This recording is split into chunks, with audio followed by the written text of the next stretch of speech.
देखिए क्यूब और क्यूबॉइड आपके सिलेबस में लिखा है, क्यूब हमने अलग से भी पढ़ा है, आप लोग भी जानते हैं, फिर भी एक बार डिस्कस करते हैं। क्यूब जानते हैं कि 3 डायमेंशनल ऑब्जेक्ट होता है, और 3 डायमेंशनल कहने का मतलब होता है कि जिसमें लंबाई चौड़ाई और ऊंचाई तीनों होता है।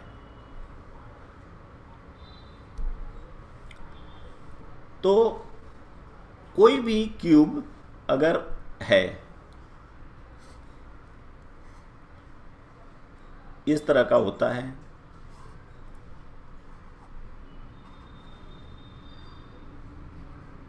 और इसका लंबाई या a है, चौड़ाई a है, और यह ऊंचाई भी a है, तो इसको क्यूब बोलते हैं। और इसका जो आयतन होता है वो a का पावर 3 का मतलब हुआ a इंटू ए। और इसमें हम लोग जानते हैं कि 6 सतह होता है, जैसे यह सतह है, और यह जो सतह है ये वर्ग बन जाता है, क्योंकि इसका लंबाई भी a है और ऊंचाई भी a है। तो a इंटू ए स्क्वायर हो जाता है, और चूंकि 6 होते हैं तो सभी सतहों का क्षेत्रफल मिला के 6a स्क्वायर हो जाता है। और इसका जो कर्ण है वह √3a होता है। ये चीज बहुत इंपॉर्टेंट है, इसको अच्छा से याद रखिएगा कि कर्ण का जो क्यूब का घन का जो कर्ण होता है वह √3a होता है। क्यूब को हिंदी में घन बोलते हैं और क्यूबॉइड को घनाभ बोलते हैं। और उसी तरह ये जो घनाभ है, अब इसमें क्या होता है, बिल्कुल क्यूब की तरह का होता है, लेकिन ये जो तीनों हम लोगों ने देखा बराबर नहीं होके अलग अलग होता है। जैसे इसका लंबाई l है, चौड़ाई b है और ऊंचाई h है, तो इसका जो आयतन होगा लंबाई गुना ऊंचाई गुना चौड़ाई, तीनों का l b h तीनों मल्टीप्लाई कर दीजिए, और इसका सभी सतहों का जो क्षेत्रफल होगा उस सभी सतहों का जोड़ है। तो जैसे अभी मान लीजिए यह एक सतह है, l है और यह h है, तो इसका देखिएगा तो कितना हो जाएगा l इंटू एच। उसी तरह यह हो जाएगा b इंटू एच, यह हो जाएगा l इंटू बी, और उसी तरह उसके उल्टे वाले अपोजिट वाले उसके बराबर होंगे। तो इतना आपका फॉर्मूला हो गया। और इसका जो कर्ण होता है वो √l² plus b² plus h²। उसी तरह वो तीनों के जगह पे अगर a रख देंगे तो आपका √3a हो जाएगा। अब देखिए, अगर आपसे पूछा जाए कि कोई रूम है, मान लीजिए कोई कमरा है, उस कमरा में का लंबाई चौड़ाई ऊंचाई दिया रहेगा। मान लीजिए लंबाई कुछ भी दे देगा, 5 मीटर, मान लीजिए कि चौड़ाई जो है 3 मीटर, हाइट जो है या इसको 4 मीटर कर दीजिए, इसको 3 मीटर कर दीजिए, इस तरह से कोई भी हो, कितना हो। तो अब आपसे जो प्रॉब्लम पूछा जाएगा वो पूछा जाएगा, मान लीजिए कि एक पोल को उस रूम में रखना है, तो पोल का सबसे बड़ा साइज क्या होगा जो उस रूम में आ सकता है। तो देखिए, एक अगर ऐसा कोई चीज है, आयत है, तो इसका सबसे बड़ा क्या होगा, ये चीज होता है। उसी तरह जो रूम है उसमें सबसे बड़ा जो आप रख सकते हैं वह है, जैसे इसमें मान लीजिए कि यह है,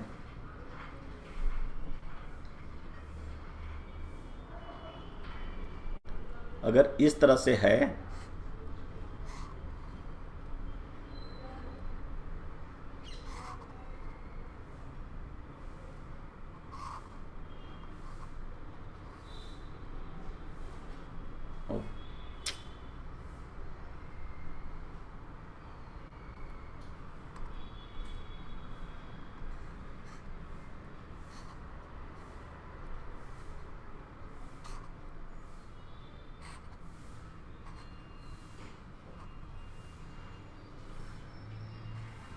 इस तरह से अगर आपका रूम है, तो इसमें जो सबसे बड़े साइज का पोल आप रख सकते हैं, वो एक्चुअली यहाँ से लेके और यहाँ तक, मतलब इसको कर्ण कहते हैं। तो ये कर्ण का जो साइज होगा यह निकालना होगा आपको, एल, बी और एच तीनों का साइज रख के ये निकालना होगा। तो ये इम्पोर्टेंट है ऐसा। दूसरा, अगर मान लीजिए कि इसको कह दे कि कोई एक घनाभ है, उससे आपको छोटे छोटे क्यूब बनाने हैं जिसका साइज ए है, तो उसका कितना होगा, L B H by A into A, इतना नंबर होगा। इसमें तो आप जानते हैं कि अगर दोनों का जो छोटे क्यूब और बड़े क्यूब का भुजा का साइज अनुपात अगर x है तो यह x क्यूब होता है। तो ये नॉर्मली आपसे फार्मूला बेस्ड सवाल पूछे जाते हैं, जो फार्मूला को आप अप्लाई करना जानिए।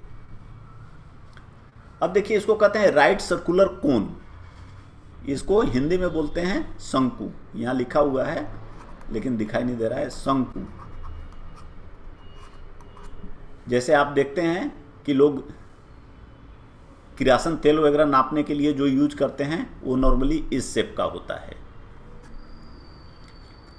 तो इसमें क्या होता है कि यहाँ पे देखिए जो आधार इसका है, बेस है, आधार है, बेस कहने का मतलब है आधार, रेडियस कहने का मतलब है त्रिज्या, हाइट मतलब ऊंचाई।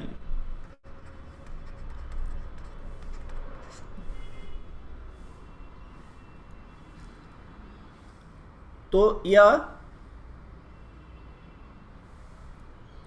इसका जो आधार है ये आगे बढ़ते जाएगा, अगर इसको कट करिएगा तो छोटा होते जाएगा, छोटा होते जाएगा और अंत में 0 हो जाएगा। तो ये जो आधार है नीचे सबसे, उसका त्रिज्या, क्योंकि आधार जो है उस सर्किल की तरह होता है, और यहाँ पे जो एंगल बनता है, ये जो एंगल है 90 डिग्री बनता है, इसीलिए बोलते हैं इसको राइट, मतलब 90 डिग्री सर्कुलर कोन, नीचे उसका सर्किल है। अब इसी तरह का आप दूसरे तरह का भी बना सकते हैं, ऐसे बना के और ऐसे भी कर सकते हैं। तो ये 90 डिग्री नहीं होगा, झुका हुआ है, जैसे मीनार है, जैसे कहते हैं झुका हुआ है, तो उसमें वो 90 डिग्री नहीं है। और नहीं, ये चीज बेस इसका सर्कुलर है। तो इसके कहने का मतलब होता है कि नीचे का बेस सर्कुलर है और यह जो इसका एक्सिस बेस के साथ जो एंगल बनाता है वो 90 डिग्री है। आर इसके बेस का रेडियस है, आधार का त्रिज्या है और हाइट ऊंचाई h है। तो इसका जो यहाँ पे h स्मॉल लिखे हैं तो यहाँ भी स्मॉल कर दीजिए। तो इसका तिरछी ऊंचाई, यह जो ऊंचाई है, क्योंकि ये स्लैंट होता है, देखिए ऐसे ऐसे होता है, तो इसका जैसे हमने बताया एक घेराव कम होते जाता है, इसका त्रिज्या कम होते जाता है। तो इसकी जो तिरछी ऊंचाई यह है, इसको कहते हैं इंग्लिश में स्लैंट हाइट।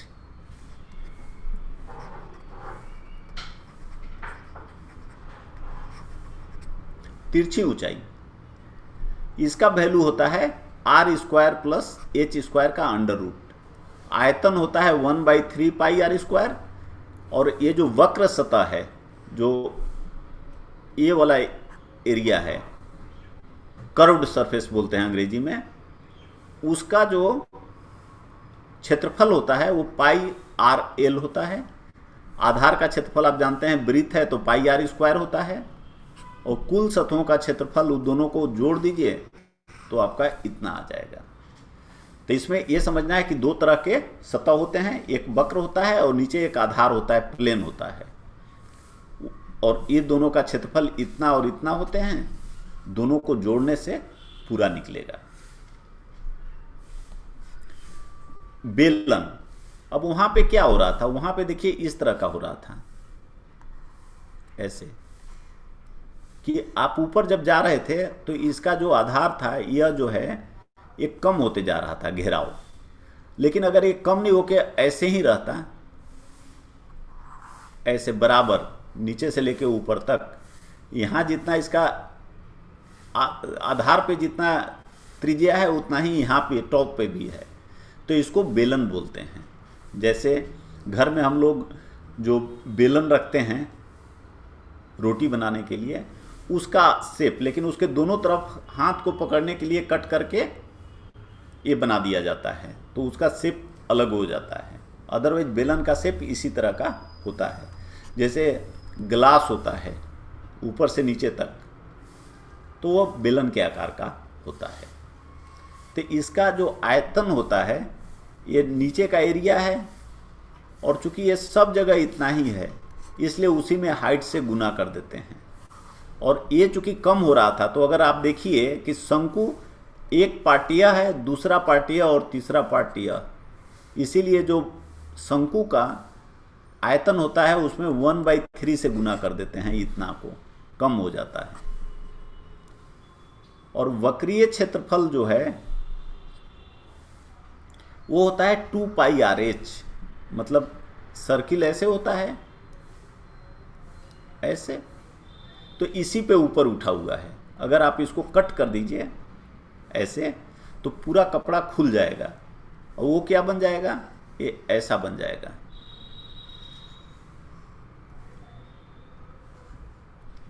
यह जो होगा चौड़ाई इसका या लंबाई 2πr हो जाएगा, और चौड़ाई जो है हाइट के बराबर हो जाएगा। तो ये उसका एरिया हो गया। गुना करिएगा लंबाई गुना चौड़ाई तो एरिया हो जाता है, तो यह हो गया। और अगर कुल सतह का क्षेत्रफल निकालना है तो इसमें सतह कितने हो गए, 3 हो गए। देखिए, एक टॉप में हो गया, एक बॉटम में हो गया, और ये साइड वाले हो गए। तो साइड का हमने देख लिया इतना होगा, और टॉप और बॉटम दोनों πr² होता है। एक्चुअली यहाँ 2 होगा, 2 छूट गया है, तो यहाँ भी 2 होगा। तो πr² ऊपर और πr² नीचे, 2πr²। तो इसमें आप जोड़ दीजिए तो ये आपका फॉर्मूला हो जाता है। तो समझ लेने से आपको याद रखना आसान होगा। स्फेयर, गोला, जैसे फुटबॉल होता है, गोला है, उसको भी कहीं भी कट करिएगा, अगर ऐसे है, ऐसे है, इसको कहीं भी कट करिएगा तो आपको सर्किल आएगा, वृत्त आएगा ऐसा, लेकिन अलग अलग साइज का आएगा। यहाँ अलग आएगा, यहाँ अलग आएगा, यहाँ अलग आएगा, ऐसे अंत में यहाँ 0 हो गया। ये देखिए, तो इसका जो वॉल्यूम होता है, आयतन होता है, वो होता है 4/3πr³। r इसका रेडियस है, त्रिज्या है। और सतहों का क्षेत्रफल, एक ही सतह होता है, उसमें पूरा वक्र होता है, तो यह होता है 4πr²। सर्किल का होता है, वृत्त का होता है πr², उसमें 4 से मल्टीप्लाई कर दीजिए तो 4πr²। और इसको अगर आप कट कर दें बीच में, तो एक कटोरा की तरह बन जाएगा, बाउल बन जाएगा, ये जैसे दिखाया हुआ है। अगर फुटबॉल है, अंदर खोखला है, तो ये क्या होगा, ये बिल्कुल बाउल, कटोरा की तरह बन जाएगा। तो इसका आयतन कितना होगा, टोटल का आधा हो जाएगा, तो 2/3πr³। और इसका जो वक्र सतह है, इसका क्षेत्रफल हो जाएगा उसका आधा, 2πr²। लेकिन अब इसमें 2 क्षेत्रफल हो गया, सतह हो गया, एक तो वक्र और दूसरा यह प्लेन, जो इसको आधार भी कह सकते हैं। तो और ये सर्किल की तरह है, वृत्त की तरह है, तो उसका एरिया है πr²। तो कुल सतह का क्षेत्रफल हो गया 2πr² और πr², 3πr²। तो ये इससे रिलेटेड जो फॉर्मूले हैं वो हैं। अब प्रॉब्लम में आपको बहुत समय, नॉर्मली ये जो प्रॉब्लम दिए जाते हैं उसमें देखिए कैलकुलेशन बहुत अधिक इन्वॉल्व नहीं होता है। इन्वॉल्व तो होगा लेकिन बहुत अधिक इन्वॉल्व नहीं होगा, और जो होगा भी वो अगर आप करेंगे तो आसानी से होगा। अगर कैलकुलेशन में बहुत उल्टा पुल्टा करना पड़ रहा है तो आप समझिए कहीं गलती कर रहे हैं। एग्ज़ाम के जो प्रॉब्लम होते हैं वो आपके कॉन्सेप्ट को चेक करने के लिए होते हैं, और कभी कभी एक से अधिक टॉपिक को मिला के दे दिए जाते हैं। तो सभी का कॉन्सेप्ट को आप अच्छा से समझ के तब उसका फॉर्मूला याद रखें और उसको अप्लाई कर, पहले अलग अलग करें, फिर दोनों को मिला के बहुत सारे क्वेश्चंस आपको मिलेंगे, उसको करें ताकि आप कंफर्टेबली एग्जाम में बना सकें। जैसे देखिए, कहता है कि एक गोले को 2 अर्धगोलों में काट दिया गया, मान लीजिए। तो ऐसे ऐसे गोला है, इसको जब आप 2 गोले में काटते हैं तो ये ऐसा बन जाता है, कटोरा की तरह, बाउल की तरह, और उसमें से एक का उपयोग कर रहा है कि कटोरा के रूप में कर रहा है। एक 12 सेंटीमीटर ऊंचे और 6 सेंटीमीटर त्रिज्या वाले शंकु को भरने के लिए, कहने का मतलब है कि एक कोन है ऐसा।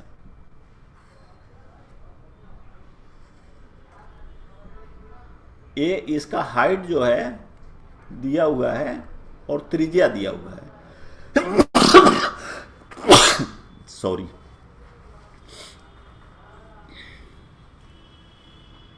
इसका हाइट 12 सेंटीमीटर है और त्रिज्या 6 सेंटीमीटर है।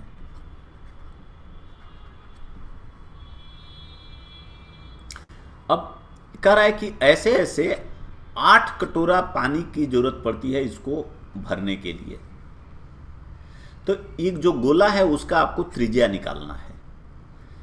तो हम जानते हैं कि जो अर्ध गोला है यह है, उसका आयतन इतना होता है, और इतना इतना 8 कटोरा पानी उसको जरूरत लग रहा है। इसका मतलब कि इसका पूरा आयतन जो है इसके आयतन का 8 गुना है, और इसका आयतन हम लोग जानते हैं होता है 1/3 पाई r² h। तो यहां दिया हुआ है 1/3 पाई, इसका देखिए रेडियस, त्रिज्या 6 सेंटीमीटर दिया हुआ है तो 6 स्क्वायर कर दिए, और हाइट 12 दिया हुआ है तो 12 कर दिए। अब देखिए यह प्रॉब्लम जो है सिंपल है, लेकिन इसमें आपका क्या कर रहा है, गोले का कॉन्सेप्ट, गोले को काट दिया तो अर्धगोला का कॉन्सेप्ट, और साथ ही साथ शंकु, कोन, तीनों कॉन्सेप्ट आपका एक प्रॉब्लम में आ गया। तो अगर आपने इसको ठीक से लिख दिया तो अब देखिए सोल्व करिए। ये देखिए 3 3 कैंसिल हो जाएगा, पाई पाई कैंसिल हो जाएगा, तो RQ कितना हो जाएगा, 6 × 6 × 12, और बट्टा में कर दीजिए तो यह 8 हो गया और यह 2 हो गया। इसको सोल्व करिए तो ये 6 और 6 तो है ही, और अब इसको अगर कट कर दीजिए तो 4 से कट करिए तो 2 हो गया, यह 3 हो गया।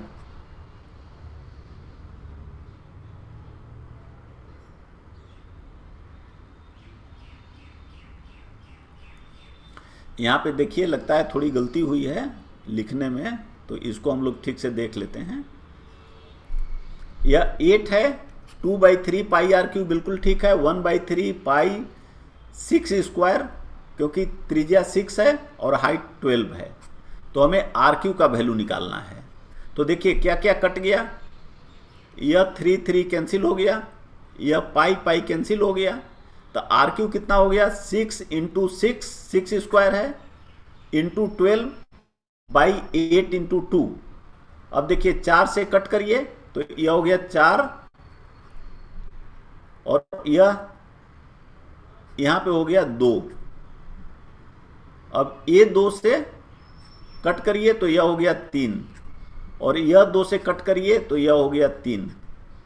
तो यह आपका आ गया, इस तरह से नहीं लिख के, और ये डायरेक्ट अगर देखिए इसको लिखिए तो 3 × 3 × 3 का पावर 3, तो यह हो गया R = अगर R का पावर Q = 3 का पावर Q, तो इन दोनों को बराबर करिए तो R = 3 सेंटीमीटर आपका आंसर हो गया।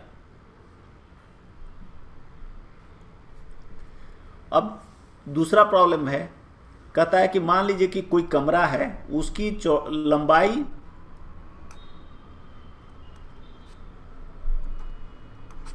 चौड़ाई और ऊंचाई 5, 4 और 3 मीटर है। तो जैसे हमने पहले डिस्कस किया कि पोल की लंबाई निकालें, सबसे लंबा पोल आपसे पूछेगा कि सबसे अधिक लंबा पोल या जो भी उसका नाम दे, उस कमरे में रखी जा सकने वाली सबसे लंबे पोल की लंबाई निकालिए। तो जैसे हमने बात किया था कि वो उसके कर्ण के बराबर होगा, डायगोनल के बराबर होगा, और उसका वैल्यू होता है √L² plus B² plus H²। तो 5² प्लस 4² प्लस 3², सोल्व करिए तो 25,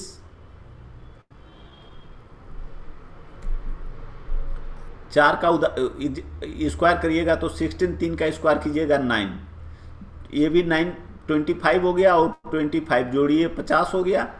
50 जो होता है वो 5√2 हो गया, क्योंकि 50 जो है इसको आप ऐसे लिख सकते हैं 5 गुना 5 गुना 2, तो ये 2 5 में से एक 5 बाहर आ गया और √2, तो यह हो गया। बॉक्सों की संख्या, अगर ये कह रहा है कि उसमें 1 मीटर गुना 1 मीटर गुना 1 मीटर आकार के बॉक्स रखने हैं आपको, तो कितना बॉक्स उस कमरे में अट जाएंगे। तो बक्सा रखने के लिए जगह घेरता है, तो वो आयतन पे डिपेंड करेगा कि कमरा का जितना अधिक आयतन होगा उसमें उतने अधिक बॉक्स आ जाएंगे। तो कमरे का आयतन बटा एक बॉक्स का आयतन, तो 5 गुना 4 गुना 3 बटा 1 गुना 1 गुना 1, ये हो गया आपका 60 आंसर। तो इस तरह के प्रॉब्लम आएंगे।